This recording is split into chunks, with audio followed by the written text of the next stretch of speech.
In a narrow, two-bedroom apartment tucked inside a noisy city lived a man named Lee. He wasn't rich or famous. He was just a man.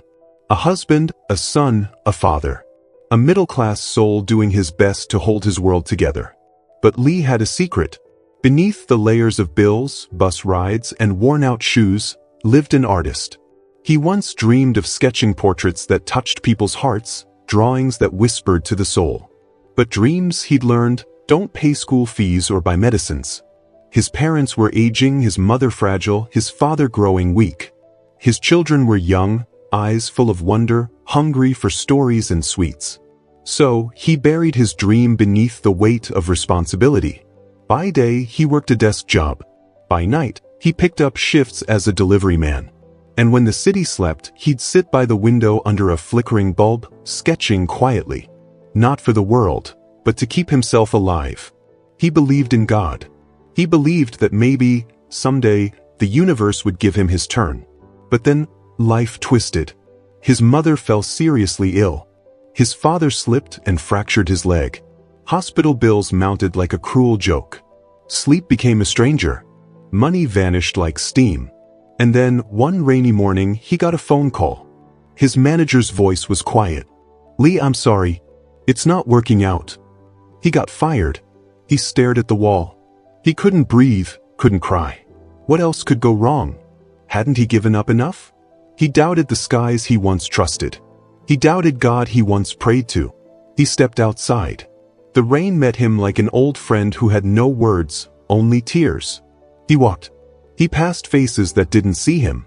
Past honking vehicles and lights that blinked like broken promises. His feet ached but his soul more. And then at the bend of an old lane he'd never noticed before, a glow. A tiny tea hut. Wooden walls, a rusted roof, a lantern swaying gently like it was waiting just for him. Inside, an old woman stirred a kettle over a clay stove. She looked up with the eyes that had seen too many stories. Old woman asked, "Rough day, son?"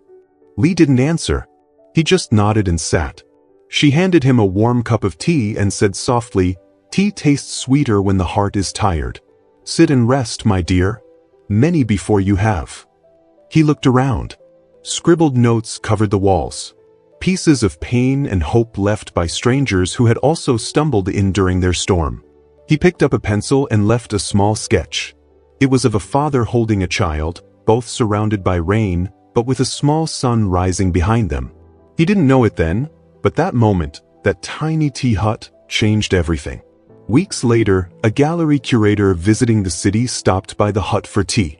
Her eyes landed on Lee's sketch. She stared.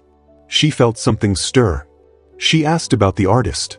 Tracked him down. One thing led to another. That one sketch became a spark. In time, Lee's art began to spread, from galleries to cafes to homes of strangers who felt soul in his drawings.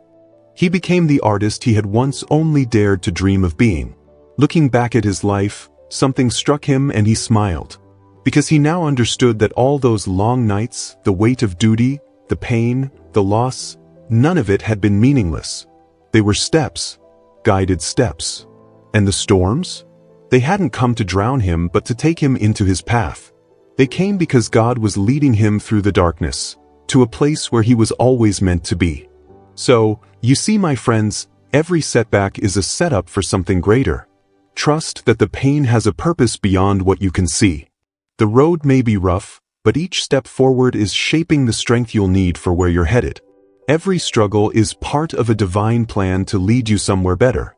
Trust the journey and keep the faith.